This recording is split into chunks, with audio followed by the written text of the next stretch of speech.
Golf for me is that feeling that you get when you walk down the first tee of any round of golf and you're thinking, there is nowhere else I would rather be right now than on this golf course, in the countryside, breathing the fresh air, beautifully mown grass.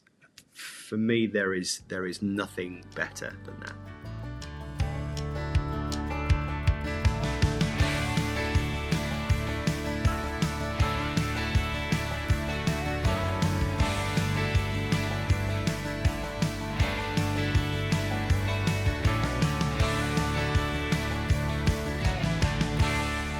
Dave Jones, warm welcome to the Golf Yourself Healthy podcast.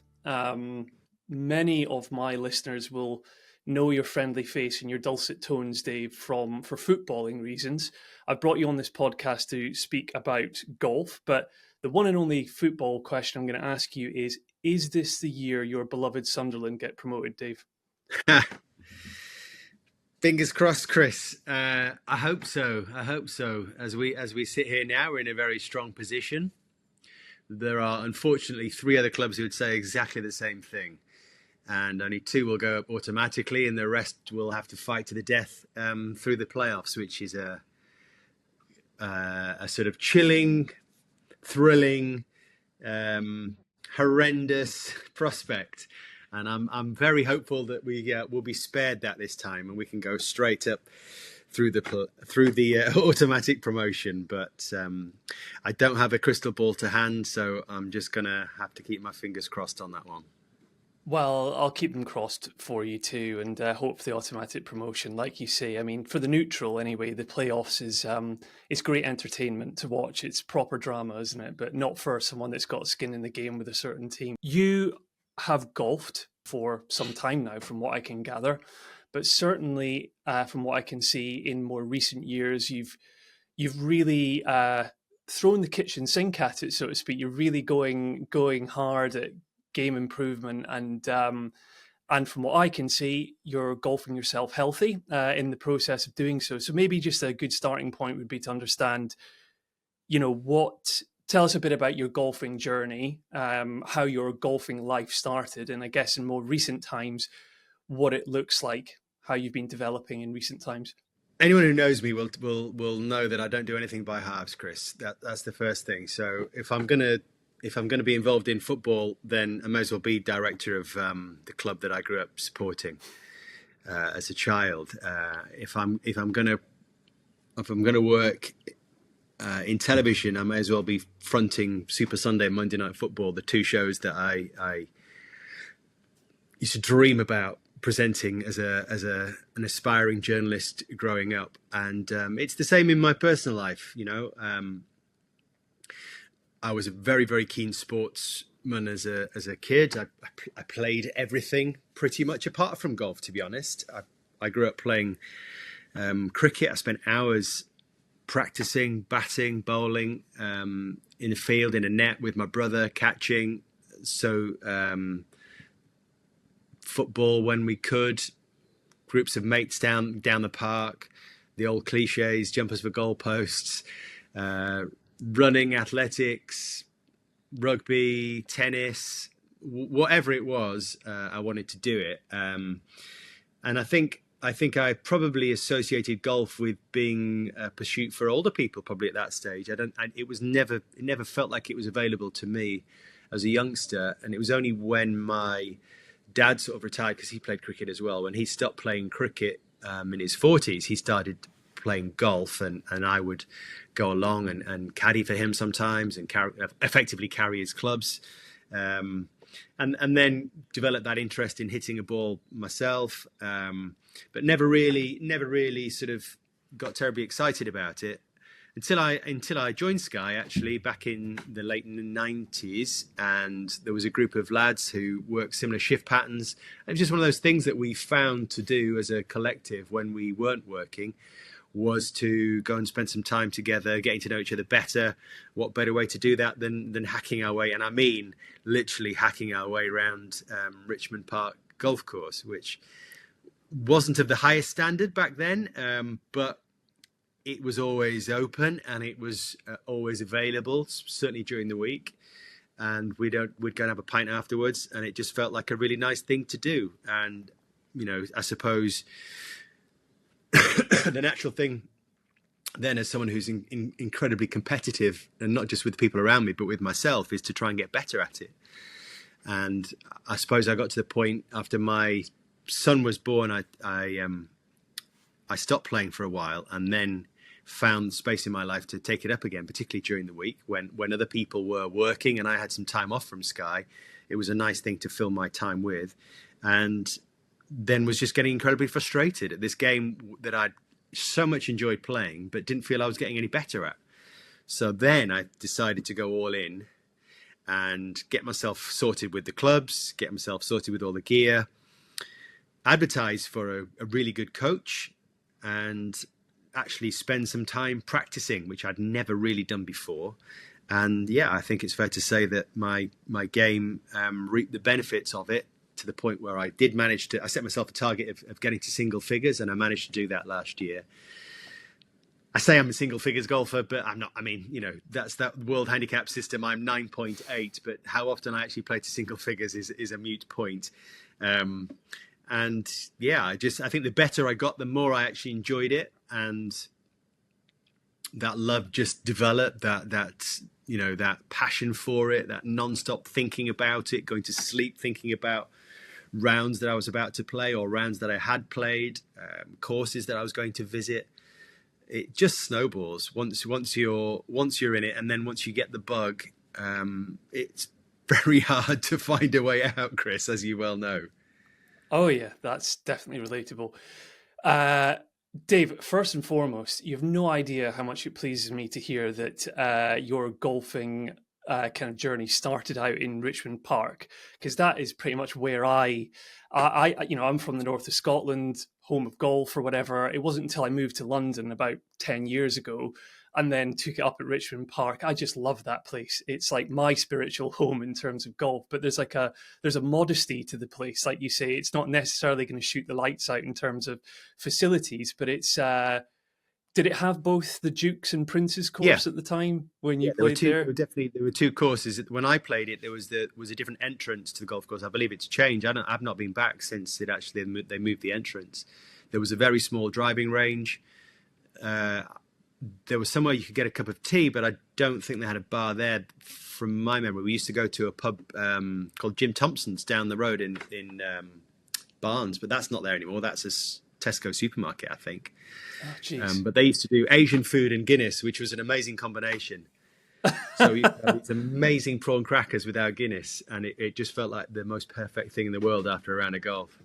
That's some great golf nostalgia right there. No, it does have a modern clubhouse now. It's probably, it sounds like it's had a few things added to it since then. And I live in Wales now, right? So the chances, I do go back to London with work every now and again, but I'm determined to go back and play at Richmond Park again for just for old time's sake at some point. The point I want to, this point on getting to single figures, Dave, because I'm sure a lot of people listening to this will relate to that, you know, sort of when we've got golf goals, like having that metric, the handicap is often that go-to one where you can really tangibly measure that thing. So I almost wonder, when you got there and you got to that single figures, tick that one off, how did that feel? Because a lot of the time we can chase a goal, and then when we actually get there, we either kind of go, meh, or I'm going to keep going now, or, you know, how do you reflect on that? I felt, Kris, to be honest, I felt a little bit fraudulent, which might sound like a strange thing to say, but I think essentially what happened was I learned to drive the ball, and then I was finding myself off the tee, 270, 280 down the fairway, but in play, and this was suddenly a different game to the one I'd been playing before, and everything then felt a lot more straightforward. So to get to single figures on the World Handicap system, essentially, if you are consistent with your scoring above that mark, but then are able to produce 2 or 3 rounds that are significantly below that mark, then you can make massive progress quite quickly, and that's what I did. So I had at the start of last year. Well, it was over last winter that I decided I was going to really attack this, and I was actually practicing inside every week, at least once, sometimes twice, and I'd never done that before through a winter, and so that my ball striking by the time we went back to the course was just on a different level to where it had been the previous end of the year, and I was finding myself quite commonly in situations where I was reaching the halfway mark level par, and that was so far away from where I had been in my previous golf, and I was kind of looking around going, this doesn't feel right. There's something not quite right about this. Hence that kind of fraudulent bit. And then I stopped the practice because the sun came out and I just wanted to be outside. And this is my big thing about golf, is I just love being outside, Kris, and I love being in the sunshine and walking on a golf course, all that, the exercise of it, all that. I don't really enjoy investing that time going and hitting balls on the range. But as soon as I stopped doing that, my golf deteriorated. And to the point where very quickly I was clinging on to that single figures status. And I mean, you can manipulate it pretty much. you can go down to a golf course, and if you've been hitting good balls that week, you can say, I'm going to put a card in, because you know you're actually playing well, and there is a chance that you can improve your handicap in that single round. By the same token, if you're not in the ball well, if you're completely off your game, then you're not going to declare the fact that you want to put a card in, and you can merrily bob along for a couple of months without having your handicap change. So it is a little bit arbitrary, that number. What I would say is I didn't really feel like I'd achieved too much, apart from it was a bit of a line in the sand. And my headspace at the back end of last year was, wow, I know what I need to do to really become a good golfer now, because I'm still not a good golfer, but I know what I need to do now. And that was invest time in my short game, work on my longer irons, practice putting, which I haven't done in 25 years of playing golf. All those little things, what I felt could really make me a consistent single figure golfer, which is a different thing to saying that my WHS is 9.8. That's how I see it. Yeah. And so of all those kind of components of the game, because there's an article I read, might include it in the show notes, which I think was, you were interviewed in National Club Golfer, talking about you and your relationship with Gary Monroe, the PGA Pro that you've been working with. And I think the headline that was used there was, battling with my golfing demons and my game had descended into farce. So, I mean, when you presented to working with Gary at that time, kind of where was your game at, and what were the kind of things what did he identify, which were there fairly major material things that needed to be worked on, or was it almost like a collection of small things that work up to a bigger thing? Well, I think the first thing that he said to me was, when you're standing over the ball, what are you thinking? Tell me what your swing thoughts are. And unfortunately, after an hour of talking to him about all my swing thoughts, we had to leave it there because we ran out of time in the lesson. So that was kind of the starting point. I think I'm probably a natural ball striker as a cricketer. So I would stand up and hit the ball, and there wasn't a lot of finesse to it, and there wasn't a lot of rhyme or reason. Try and get the ball somewhere between the middle of my feet. And when I've got the driver in hand, give it merry hell. Gary taught me, broke down the swing quite fundamentally for me, and that's what I was looking for him to do. So that we thought about every little piece and then reassembling. So starting with the grip, I think probably that would be the natural thing to do, and then working on the takeaway, working on the hip turn, working on my body position at the top of the swing, and then trying to get it down through each sequence. I've then been in a driving range and doing this sort of sequencing stuff, and had other pros come up to me and go, "What on earth are you doing? You're not going to hit a golf ball if you're standing there doing that." So everyone's got a different method. And actually that pro that did say that to me, tried to correct me from doing that stuff, actually had some very good reasons for doing that as well. But so yeah, it was quite a painstaking process, I would say, with Gary. The biggest challenge that I had with Gary was purely geography. And so I think we had 8 sessions together. We could have done with another 8. And really, I think when you find a coach that you're very happy with and knows your swing and knows how you work, you've got to really try and keep them. And you've got to sort of make a few sacrifices, I suppose, to try and keep them as well. And you've got to put the homework in. That was my biggest learning, that there's no point, a bit like anything, whether it's Spanish lessons or you're learning to play an instrument. If you just turn up week to week, having had the lesson and then not done any of the work in between, it's pretty pointless as an exercise. You need to go and instill all the stuff that you've been told. Try and reconfigure your brain and your muscle memory so that you're picking up at a different point every time you go back for a lesson. So that would be my sage advice to anyone who's in a similar journey. Well, no, that's point especially on, I talk to friends who are golfers or various other golfers, especially since I've been doing this podcast, who will fall into a trap sometimes of thinking, if I go for the best in the game, as far as the best PGA Pro or out there is concerned, and I'll pay top whack, then that's a silver bullet. But it just isn't, as you say. You've got to. Their teaching quality is brilliant. Obviously, that's why they charge what they do. But it's on you. You've got to take accountability then, don't you? So, yeah, and I would just pick up there, Kris, and say that because of the geography and various other reasons, I just couldn't get back with Gary last year. So I actually ended up picking up with a coach at Dulwich, Ben, who's the head pro there. And he was an absolute master. And this feeds into your point that you're making about, whether you are paying top dollar for, top PGA Pro or someone from your local club. It doesn't matter if they've got the eye for it. And actually, Ben is a really good teacher. And I was in a right mess last year, in sort of halfway through the year. And I just completely lost my way. And it can happen to a golfer, particularly when they've had lessons and they're trying to work things through. And then you're on the course and you forget to practice and da-da-da.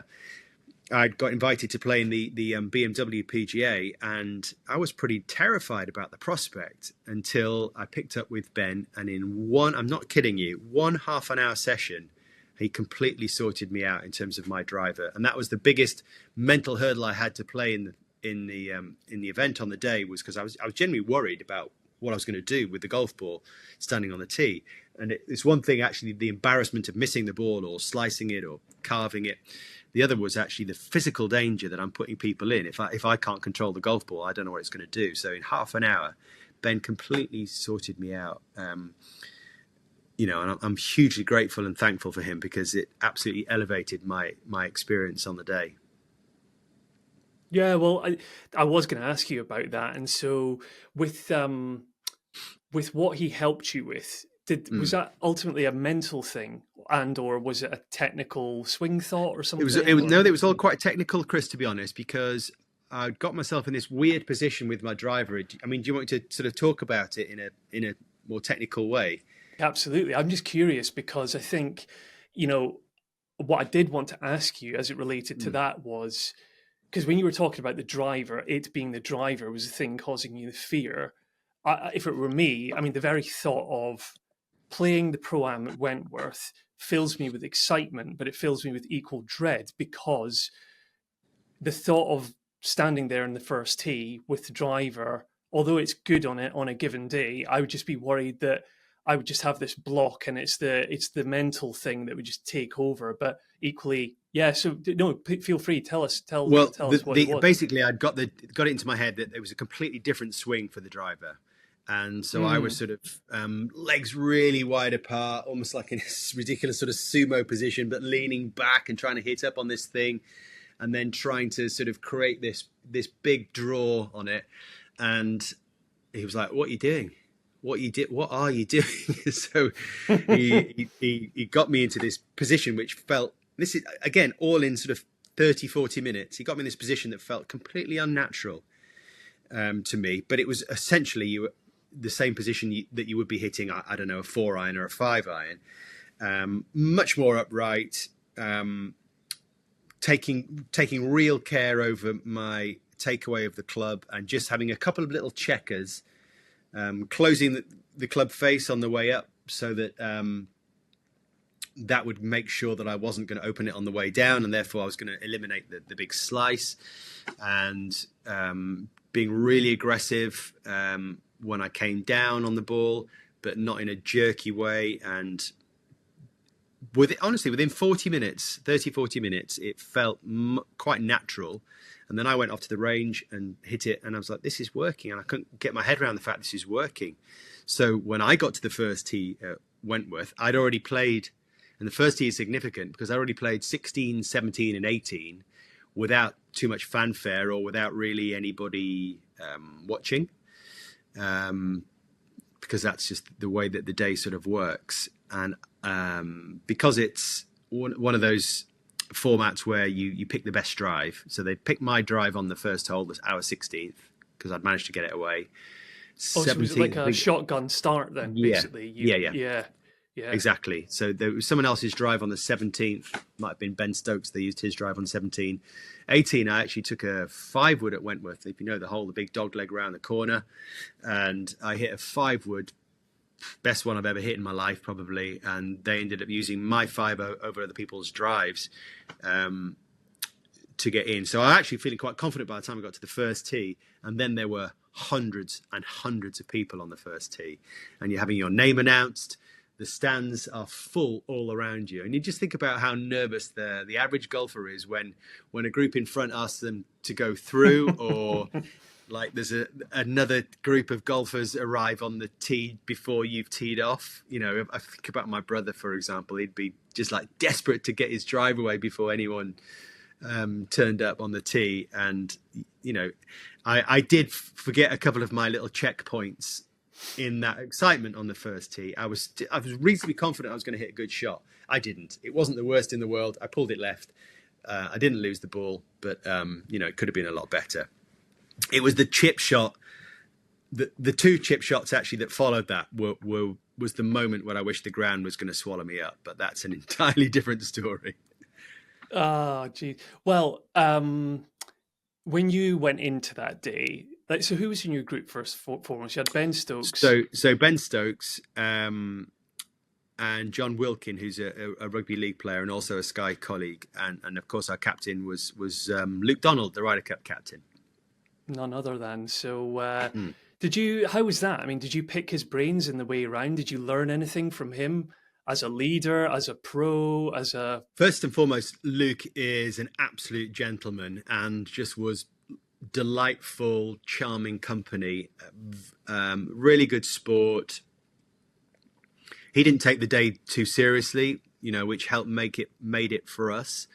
We were all a little bit in awe of him, and as were the crowd around us. You know, they couldn't get enough of him, and he was in terms of his golf, it was more a case of us watching, really, and then watching him, the way he would go around it, particularly around the greens. I think that was the big learning, and he would just drop you a little hint now and again and say something about what he was doing and why he was doing it, which was really generous of him. The funny thing was, for some reason, you know, he would go first on his back championship tee, and then we'd come forward onto the white. We were playing off the white tees. And I was 4th in the order. That's how we started, and that's how it stuck for the entire day. So he'd hit his shot, and by the time he'd sort of walked forward, maybe Ben Stokes had hit his, and John had hit his maybe as well. So I was always the last one. He would stand sort of directly in front of me, facing me, while I was hitting my tee shot. You know, right level with the tees. And, you know, if you were of a different nature, I think, or a different disposition, that could have been extraordinarily off-putting.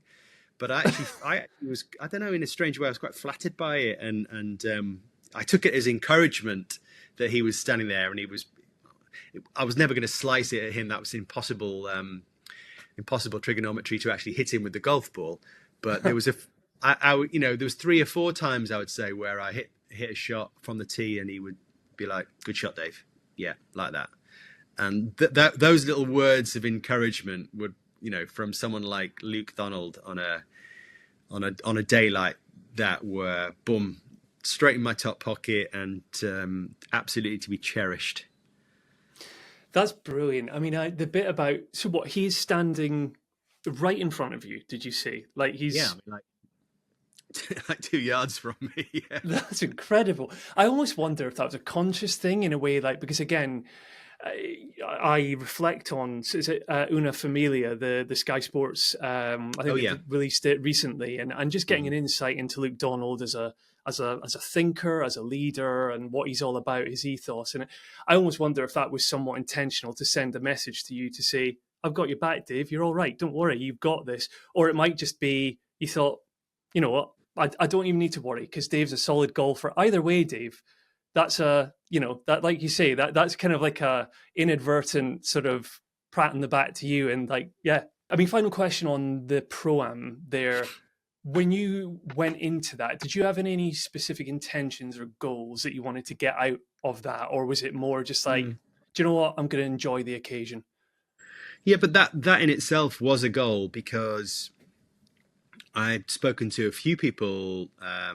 Graham Souness springs to mind. He did it once and he hated it. He absolutely hated it. He said he was just too nervous. He this, couldn't enjoy the atmosphere, couldn't enjoy the company, and it wasn't for him. So that was in the back of my mind. Someone like Graham, who used to handling crowds and live audiences as a sporting performer, if he can't handle it, what's it going to be like for anybody else? And I had played in previous golf days on a much lower level, where I had enjoyed that sort of bit of crowd interaction, but my golf had let me down too much to really enjoy it. And I put a little bit of pressure on myself in terms of my own golf, but the way that I think you really get to enjoy those things is by playing well.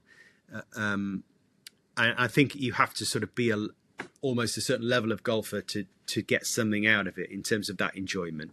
Not in terms of like I feel like I'm taking on the professionals, because I didn't think of it in that sense. Could I enjoy the day? Could I enjoy the fact there was a big crowd around me? Could I enjoy the company that I was with? Could I feel like I was putting my best side as a golfer forward? When you start to sort of create your own Instagram as a amateur golfer, you're putting yourself out there. You're saying, I'm playing a lot of golf. And then people are looking at you going, well, it doesn't look like it to me, mate, because you can't even hit the ball. Then that's not somewhere I wanted to really be. So, yeah, I think that was fundamentally my target was to enjoy the day. And I can't tell you, from almost the second I left home to the minute I got back, I was just smiling so broadly. I just loved almost every second of it. Almost. So the bits you did, what, the chips? Am I right in hearing? Yeah, on the You're probably first thinking, hole. why'd you bring that up again, Kris? No, I'm happy to talk about it, because it was quite a big I haven't seen hurdle. it, by the way, so you have to. No, like, no. yeah. And why would you? Well, was it televised even? The pro-am? I don't know. Strangely, there were TV cameras around me at that point, which made me think that it might be in some way, but no. So the first shot down the hill on the first is on the left hand side, as a lot were through the course of the tournament. The second shot is up to the right hand side. My second shot, just short of a bunker. So all I had to do was feather a little chip on. You were talking 30 yards, something like that. I just hit completely under the ball. And it was one of those shots where I'd had to clear the crowd away before I hit the shot. So it was quite a dense group of people where my ball was. So I moved them out of the way. Tried to hit this chip and completely fluffed it. It went 2 yards. And then you want the ground to swallow you up. And then basically the rule is, if you can't, par is your friend. So if you can't do better than that, you pick your ball up. So I still, in effect, had one shot to try and get the ball in the hole, to score on that hole. And so I was like, right, well, this time I'm going to chip it bloody close. At least I'll get a nice ripple of applause. At the worst, that's in the back of your mind as well. And I did exactly the same thing again. In fact, I think I even hit 1 yard, the second chip shot. And at that point, it was just absolute silence all around me. And that is the worst possible thing as well. And then this bloke obviously took pity and he said, don't worry, Dave, it happens to all of us. Just a lone voice from the crowd. And I turned around in the direction the voice had come from. I said, yeah, but not in front of this many bloody people. And there was a sort of smattering of laughter and whatever. And I was like, trying not to be embarrassed. Literally, that's the first thing. You're just so embarrassed at your own golf. So I picked my ball up, walked towards the second hole, which is the second tee, which is right there. It's a short par 3.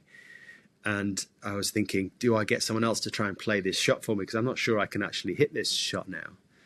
I'm not convinced I can A, make contact with the ball, B, get it anywhere near the green. I'm slightly worried about the amount of people that are here in terms of the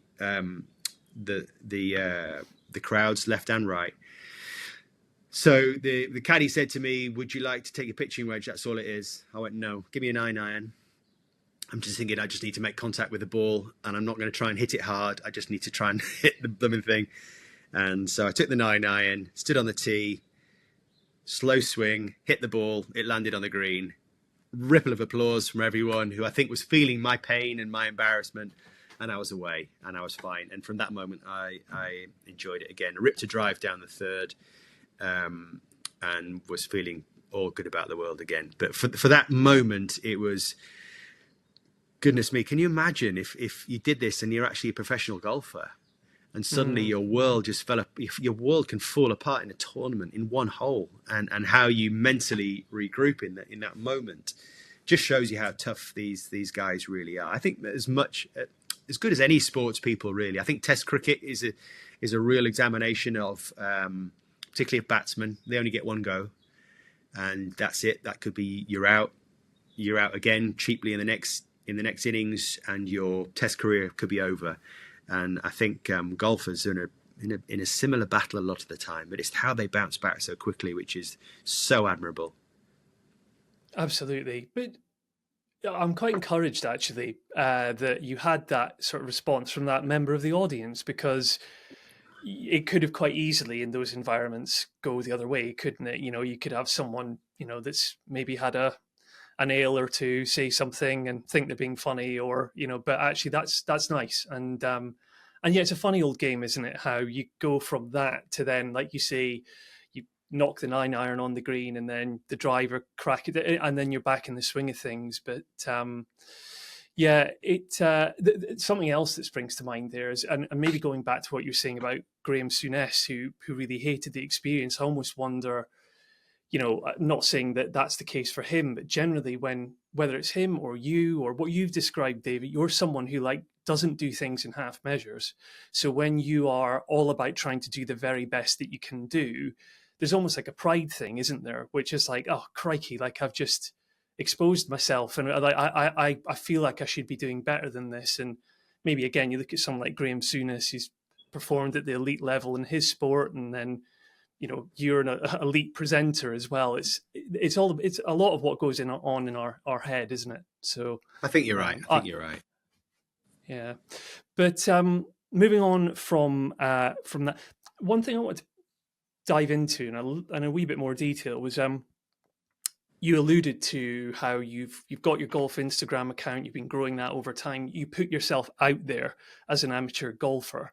Now, I've learned through life, Dave, it's important not to make assumptions, because they can make an ass of you and me, and they can make you look quite silly. So I would have, or some people might assume, that someone like Dave Jones doesn't get imposter syndrome or whatever, given that you're a public figure and things. But did you go into that whole exercise with total confidence, or has it actually been tricky at times to push through that kind of, if it is imposter syndrome or whatever, and putting yourself out there with the golf content? I think it depends how you approach it. And I think, I've not gone out there and tried to convince people that I'm a scratch golfer or anything like that. It's been very much the tone, if I've got it right, is very much, look, this is me. This is what I love doing. And I'm going to sort of share this journey with you.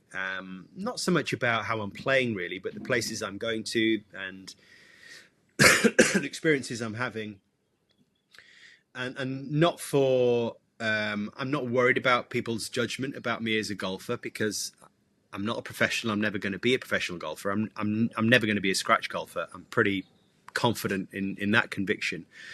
So I wouldn't say that I've got had any fears around that, really.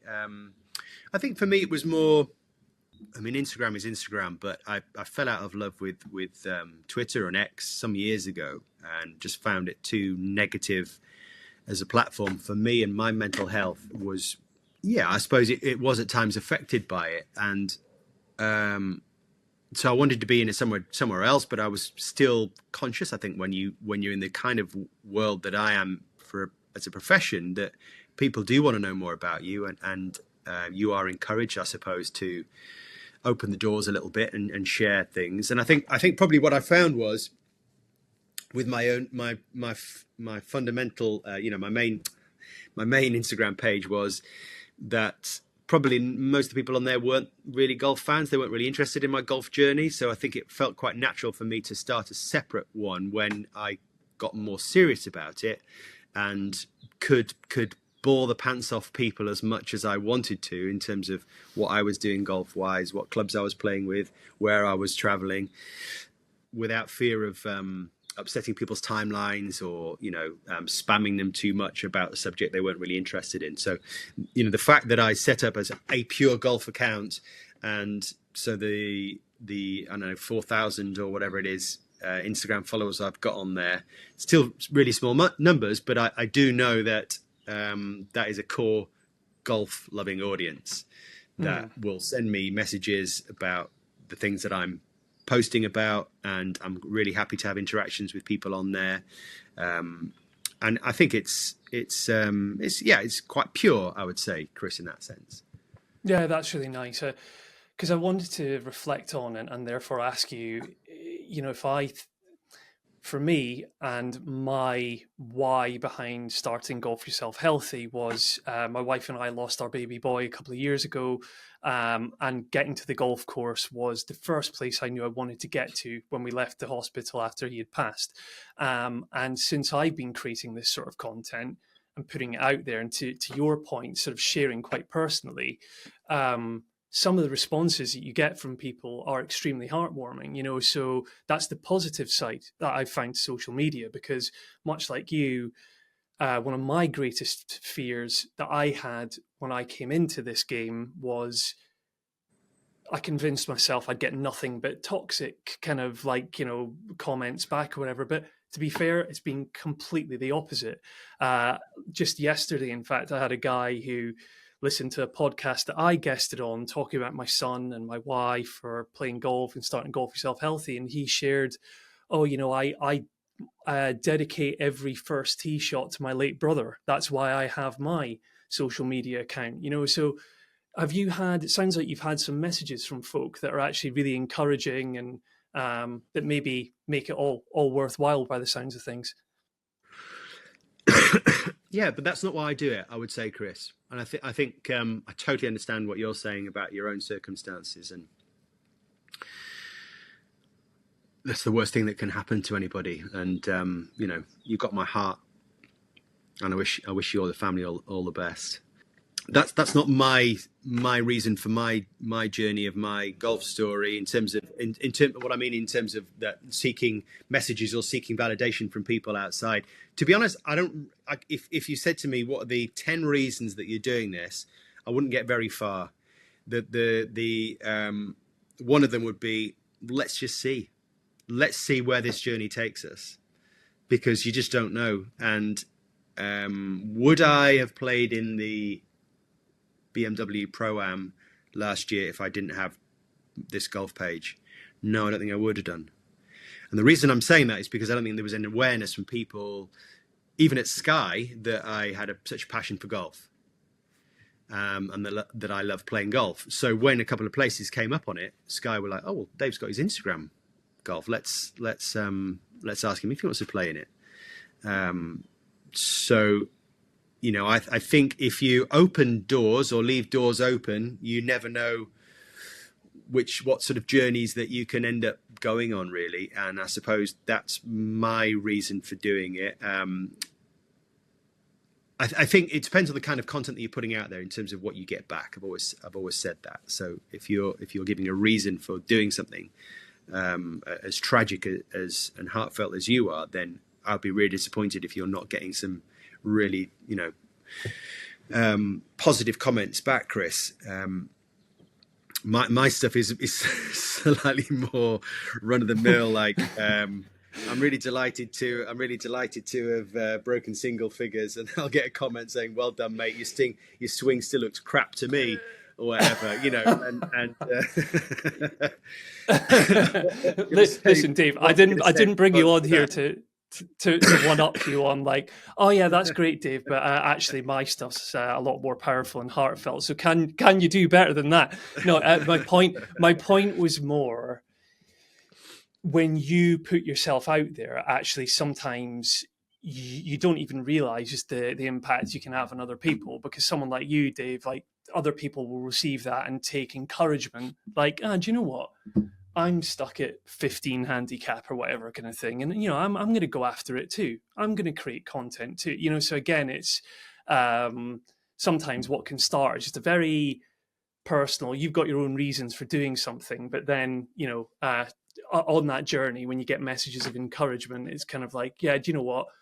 It eggs me on to keep doing it. But then it's nice to know that it's brightening someone else's day as well. And I suppose what's interesting as well, Kris, is it's not just who you are messaging, but it's also what you gain back. So the people that I follow on there is purely golf content. So on my other page, it's a lot of what would it be on there? It would be I suppose it's going to be more football based, isn't it? Because that's who I am, and that's what I surround myself with. Football and lifestyle stuff, whereas that is pure golf. And so I consume a lot of golf content, and some of it I think is quite good, and a lot of it I can just take it or leave it. And I'm not saying to anyone that what I'm doing is I don't actually feel I've really got started with mine yet, to be honest. It's still a little bit of a holding pattern, and I'm waiting for that moment of inspiration and that time to really start making some progress. But I am keen to do it. And what I would like to do is start having basically playing some amazing golf courses. I've barely played golf in Scotland. I've never played golf in Ireland. I've never played golf in Wales.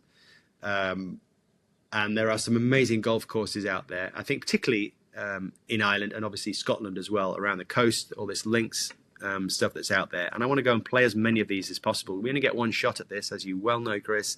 And I want to, if I can, start visiting some of these places and taking a camera with me and showing everyone what they actually look like, and maybe taking some special guests with me along the way. That's what I would like to do. That would be, well, that sounds amazing. It's just, well, Scotland, I can obviously speak for, an absolute embarrassment of riches up there. And you've got... Extraordinary, really, yeah. Have you got any specific courses on your radar that you want to play? Yes.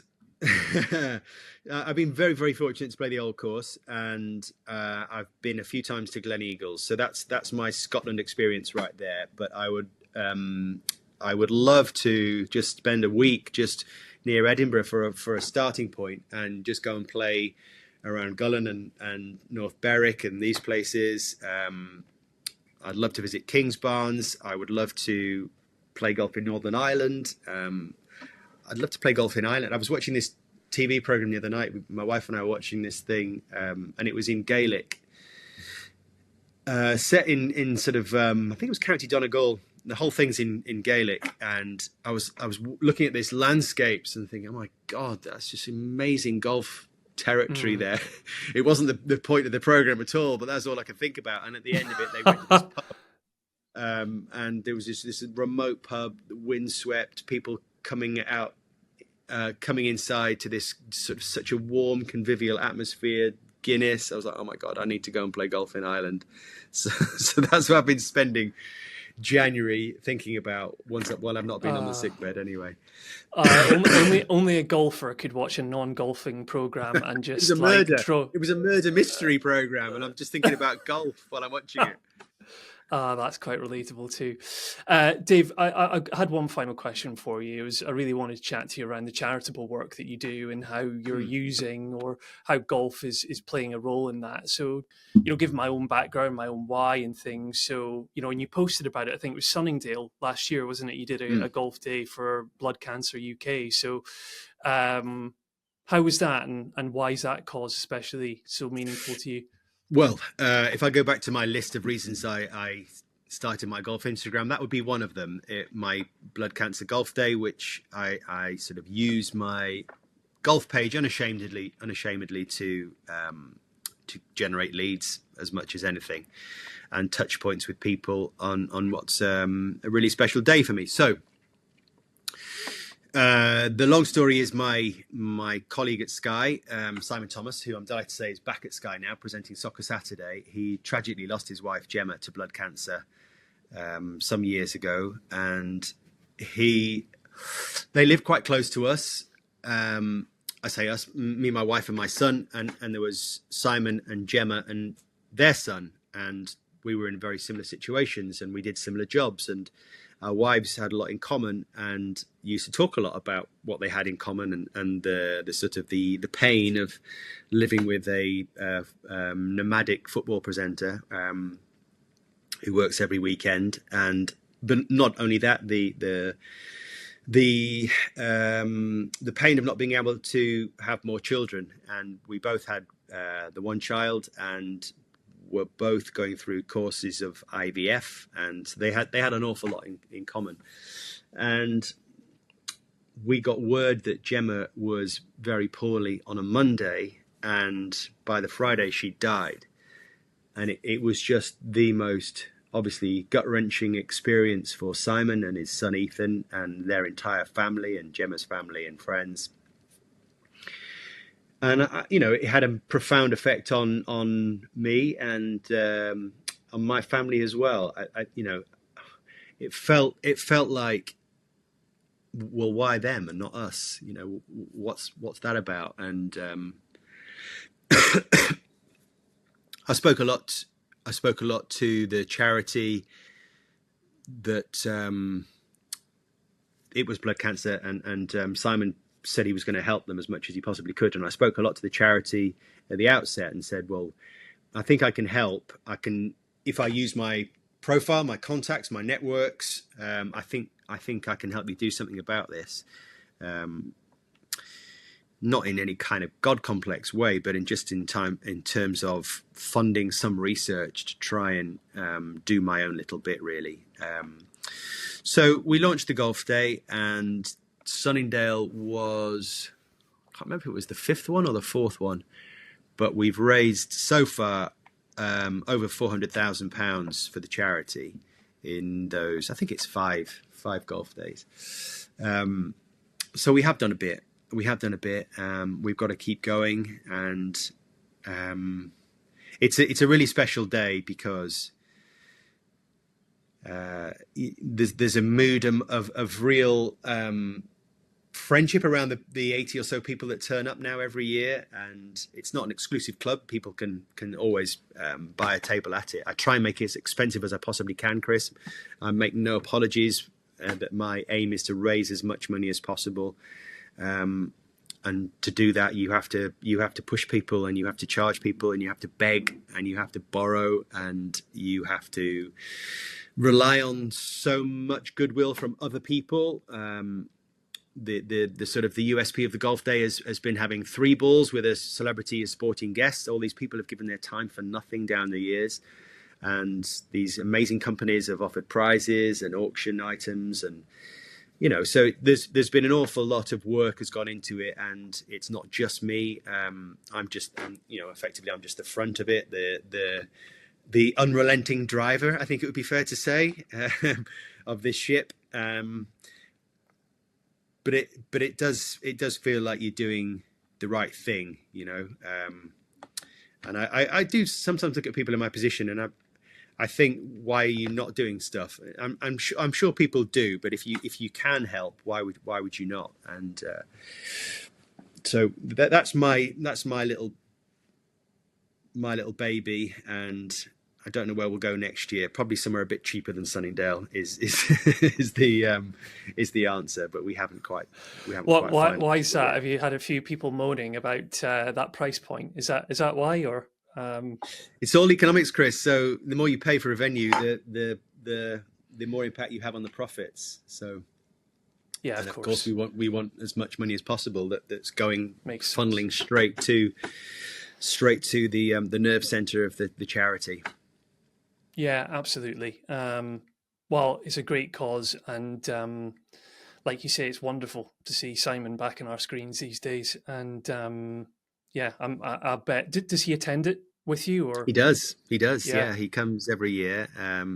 You may know or not, he's remarried, and he's got two new children, brothers and sisters for Ethan, and yeah, he's in a really good place. I'm pleased to say his golf is not in a good place, but he he is in a good place.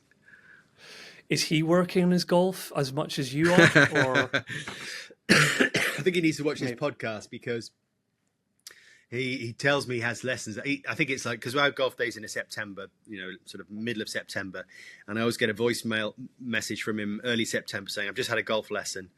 And I know that the last time he had a golf lesson was the first week of September the year before. So he just has, I think he has one every year, and never actually practices. well, maybe someday we'll get Simon on here and he can sort of defend himself and then actually tell us about like his golf goals and his game and stuff too. I think as the father of two young children, he doesn't have too many goals in life right now beyond getting as much sleep as he possibly can. And golf is pretty low down the priority list, I would say, for him. Well, I can well imagine, Dave, and I have a 9-week-old daughter at home at the moment, and it's. You were saying earlier that you felt like a fraud when you reached a 9 handicap. I feel like a fraud at the moment, being a golf podcaster who's not actually getting out and playing any golf at the moment. So, there's plenty of time for that. I've got my priorities straight, and she is the apple of my eye. And brilliant. What I would say, Kris, before we wrap up, because we've talked a lot, we've talked about the golf day, we've talked about my golf journey, the pro-am. There is nothing. Golf for me is almost none of that, really. Golf for me is that feeling that you get when you walk down the first tee of any round of golf, and hopefully you're walking in a straight line as opposed to into the bushes down the left or in the trees on the right hand side. Hopefully the sun is shining, and I can visualize this feeling walking down the first tee with a spring in my step, and I walk quite quickly on the golf course to your ball. You've got a spring in your step, you've got a little bounce, and you're thinking, there is nowhere else I would rather be right now than on this golf course, in pursuit of my ball and thinking about the next shot. And for 4 or 5 hours, whatever it is, that's all I'm thinking about. And I'm trying to keep everything else away, whether it's family stresses, work stresses, trying to just eliminate all of that for that brief period that you're out there in the countryside, breathing the fresh air, beautifully mown grass. For me, there is nothing better than that. Amen to that. I couldn't agree more. So, Dave, I'm very, very grateful you've been so giving of your time. We've covered lots. Can't wait to get this episode out and for others to enjoy it, watch it, listen, however they want to consume it. And if you ever make it over to Wales, well, you mentioned Wales earlier, you know where I am. We'll hit the course. I know a few very, very good ones around here. So, yeah. Thanks, Dave. Thank you, Kris. Well, thank you for your interest. And